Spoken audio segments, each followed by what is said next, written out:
नमस्कार. नमस्ते Phaltan YouTube channel मध्ये मी राजकुमार गोपने आपलं स्वागत करतो.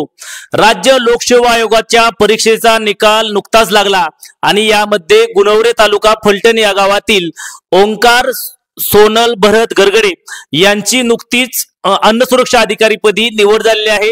आपण त्यांच्याशी भेटणार आहोत, बातचीत करणार आहोत. साहेब, आपलं नमस्ते फलटण युट्यूब चॅनल मध्ये खूप खूप स्वागत. थँक्यू. अन्न सुरक्षा अधिकारी पदी आपली निवड झालेली आहे राज्य लोकसेवा आयोगामधून. आपली पहिली प्रतिक्रिया? खरं तर मला खूप आनंद होत आहे या प्रसंगी. सर्वात पहिले तर माझ्या आई वडिलांचे खूप आभार. त्यांनी मला भक्कम साथ दिली. मी अभ्यास करत असताना कोणत्याही कमतरता त्यांनी मला जाणवून दिली नाही. त्यांनी नेहमीच मला सदैव पाठिंबा दिला. त्याबद्दल सर्वात पहिले त्यांचे मी आभार मानतो. खरं तर इतकं मोठं यश संपादन केलं आहे, काय नेमकं आई वडील काय सांगायचं, काय झालं पाहिजे होता? आई वडिलांना पहिल्यापासून वाटायचं की मी मेडिकल मध्ये जावं, एक डॉक्टर किंवा इंजिनियर व्हावं. पण माझी आवड वेगळी होती. तर मला अधिकारी व्हायचं होतं. त्यासाठी मी बीटेक ॲग्रिकल्चर इंजिनिअरिंग हे क्षेत्र निवडलं. त्याचा मला निश्चितच ह्या फूड सेफ्टीमध्ये खूप फायदा झाला. सिलेबसचा फायदा झाला. आई वडिलांचे निश्चित स्वप्न मला पूर्ण केल्याचा मला आनंद होत आहे. खरं तर एक अधिकाऱ्यांचं गाव म्हणून गुणवरे गावाकडे पाहिलं जातं आणि त्यामध्ये तुम्ही एक अधिकारी म्हणून आणखी त्यामध्ये भर घातलेली आहे. कसा तुमचा नेमका शैक्षणिक प्रवास कुठून सुरुवात झाला? माझं प्राथमिक शिक्षण मधुजी प्राथमिक विद्या मंदिर फलटण येथून झालं. तसेच 5वी ते 12वीचं शिक्षण मधुजी हायस्कूल व ज्युनियर कॉलेज फलटण येथून झालं. माझं कॉलेज डॉक्टर बाळासाहेब सावंत कोकण कृषी विद्यापीठ दापोली अंतर्गत डॉक्टर बुधाजीराव मुळे college of agriculture engineering Chiplun येथून झालं. काय नेमकी आपली शैक्षणिक पार्श्वभूमी काय आहे? वडील काय करतात, आई काय करतात आणि भाऊ बहीण? माझे वडील क्रांतिसिंह नाना पाटील हायस्कूल सरडे येथे मुख्याध्यापक या पदावर कार्यरत आहे.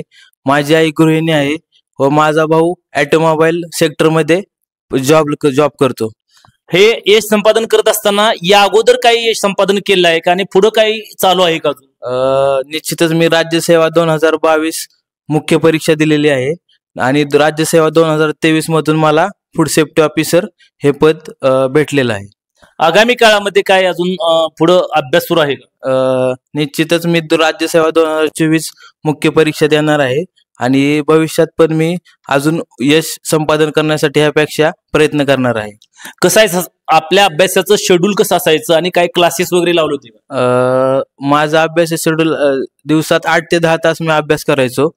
सकाळी 7 वाजल्यापासून ते 12-12:30 पर्यंत एक सेशन करायचो. त्यानंतर लंच केल्यानंतर दुपारचं जेवण केल्यानंतर मी ब्रेक घेऊन नंतर परत 3 ते 7-8 वाजेपर्यंत अभ्यास करायचो. जेवल्यानंतर परत 11 वाजेपर्यंत मी रोज अभ्यास करायचो. 11 वाजता रोज अभ्यास बंद करायचो. खरं तर एका ग्रामीण भागातून तुम्ही अधिकारी झाला आहात. अनेक विद्यार्थी अभ्यास करत असतात, त्यांच्यासाठी काय सांगाल नेमकं? सर्वात पहिले तर जिद्द, मेहनत, चिकाटी, सातत्य ह्या गोष्टी खूप खूप मोलाच्या आहेत आणि त्याचबरोबर आपला थोडंफार नशिबाचा पण भाग आहे स्पर्धा परीक्षा क्षेत्रामध्ये. पण तुमचं जिद्द, चिकाटी, सातत्य ह्या गरजेच्याच आहेत स्पर्धा परीक्षा क्षेत्रामध्ये.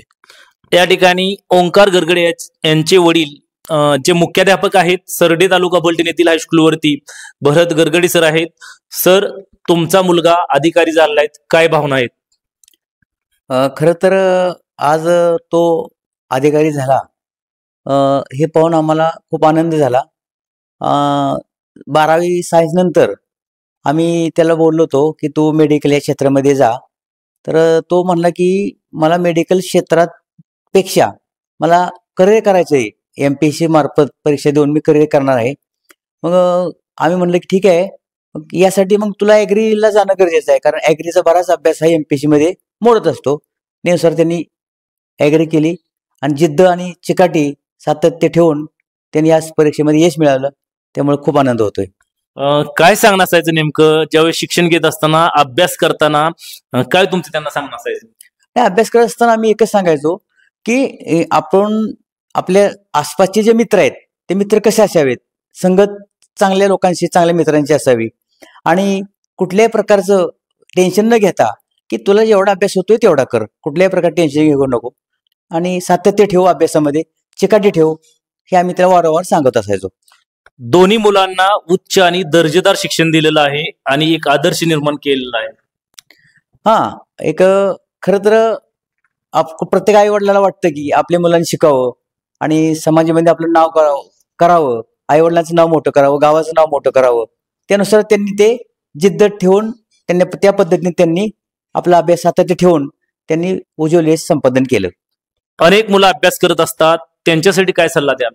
हा बरोबर आहे. खरं तर हे माहिती आणि तंत्रज्ञान स्पर्धेचे युग आहे आणि मुलांनी जिद्द ठेवली, चिकाट ठेवली, सातत्य ठेवलं आणि आई वडिलांच्या जे सांगाल ते ऐकलं, आपल्या गुरुजनांचं जर मार्गदर्शन घेतलं, ऐकलं, तर नक्कीच याच्यामध्ये यशस्वी होतील. आणि कुठली गोष्ट अशी अशक्य काही नसते, जर मनापासून केली तर ते सहज शक्य होत असते.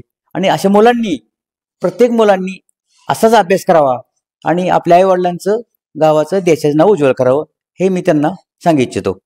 या ठिकाणी ओंकार गरगडे यांच्या आई आहेत. मावशी, तुमचा मुलगा अधिकारी झालेला आहे, काय भावना आहेत तुमच्या? खूप छान वाटतंय मला, अधिकारी झाला. त्याने कष्टाचं त्याच्या यश आलं, एवढंच मी सांगतो. तुमचं शिक्षण काय नेमकं? 10वी झाले माझं. काय तुमचं सांगणं काय असायचं त्यांना शाळेत शिकत असताना? त्यांना सांगणं काय असायचं नेमकं? अभ्यास कर आणि आपलं म्हणजे लक्ष फक्त अभ्यासावर दे, दुसरीकडे काही हे करू नको म्हणून एवढं सांगणं. हे करत असताना ते तुम्हाला घरकामात असेल, काय तुमची शेती असेल, यामध्ये मदत करायची? हो, करायचा ना मदत.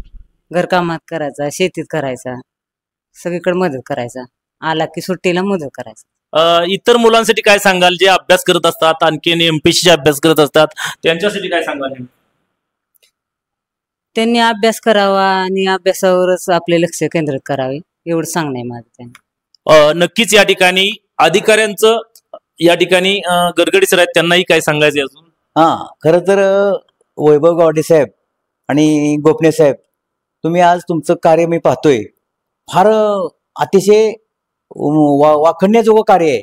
ऊन, वारा, पाऊस हे न पाहता तुम्ही प्रत्येकाच्या घरोघरी जाता आणि समाजामध्ये जे काही तुम्हाला मेसेज पाठवायचा आहे तो मेसेज तुम्ही पाठवत असता आणि याची प्रेरणा इतर मुलांना शिक्षण घेण्यासाठी होत असते. त्याबद्दल तुमच्या दोघांचंही मी गरगडे परिवारातर्फे धन्यवाद देतो तुम्हाला.